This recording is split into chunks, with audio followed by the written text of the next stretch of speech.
When the machines roared back to life at the long-abandoned quarry, no one expected anything but dust, rock, and a long overdue paycheck. The site had sat silent for over 25 years, overgrown, forgotten, buried under layers of time and decay. But on the third day of excavation, everything changed. And before we dive into the jaw-dropping discovery, make sure to hit that like button, subscribe, and turn on notifications, because what you're about to hear, you won't believe it's real. It all started on a quiet Monday morning. The crew arrived before sunrise, greeted by the eerie silence of a place untouched for decades. Carl, the site manager, was overseeing a massive project.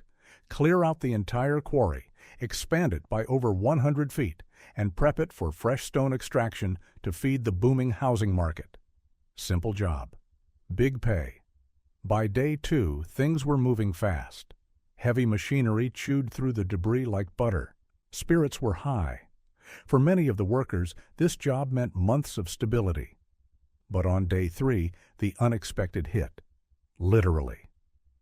As the main crane dug deeper into the rock face, a thunderous clang echoed across the quarry. Everything stopped.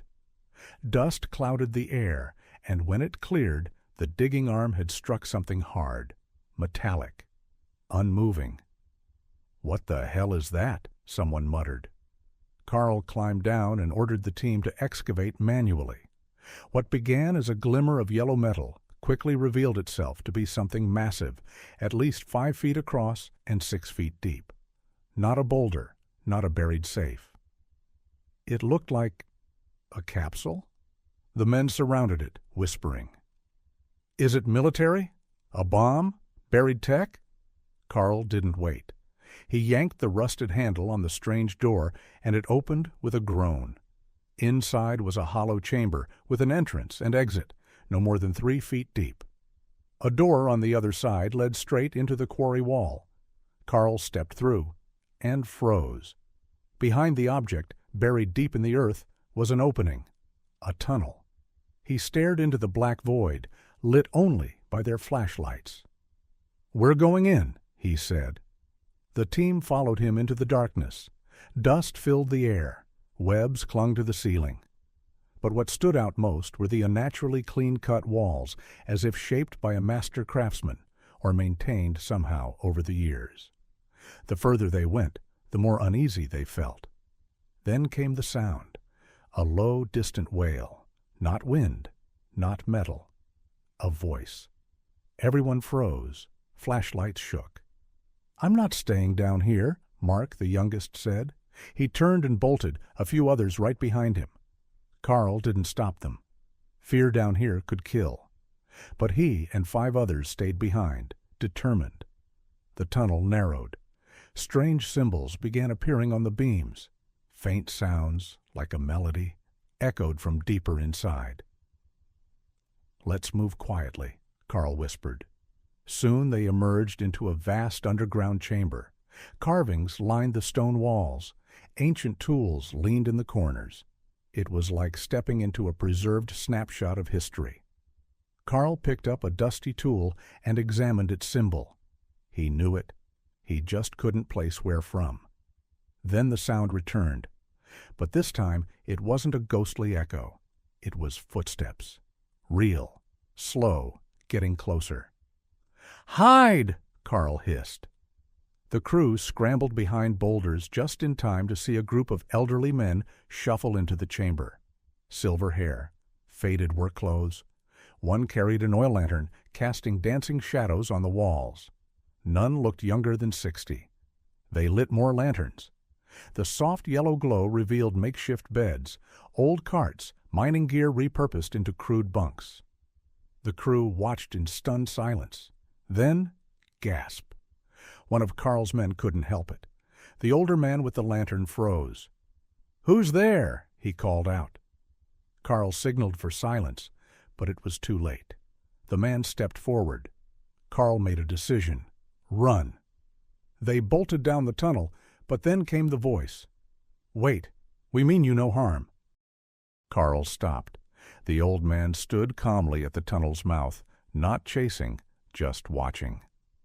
"I think we should hear him out," Carl said. Slowly they returned. The man raised his lantern. "My name is John," he said gently. Carl explained everything, how they'd reopened the quarry, found the capsule, and uncovered the tunnel. John's expression changed instantly. His eyes welled with tears. Behind him, the other men stirred. "After all these years," he whispered. Then the truth spilled out. They were miners, survivors. 30 years ago, during a deep dig, a violent earthquake collapsed the mine. Tunnels caved in. They were trapped, thought dead. No rescue ever came. "We tried to dig our way out," John said, "but the risk of another collapse was too high. We were stuck. We rationed supplies, 8 of us, living day by day. Rice and beans kept them alive. But the isolation? That was the real monster. Over time, they adapted, created routines, built a life, underground." Carl was speechless. "That was 3 decades ago," John nodded. "We've been waiting ever since." Carl looked at the tunnel behind him. "Well, now there's a way out." John's face crumpled with emotion. "Are you serious? We can get you out." And they did. Carl's team guided the miners to the surface, blinking, stunned, into the daylight. Emergency crews rushed them to the hospital. They stayed for weeks under observation. Then came the reunions. Some were tearful, others were bittersweet. But each one was a miracle. Even Carl, ever the stoic, wiped away a tear watching an old miner hug a granddaughter he never knew existed. "We came here to reopen a quarry," Carl said. "We ended up saving 8 lives."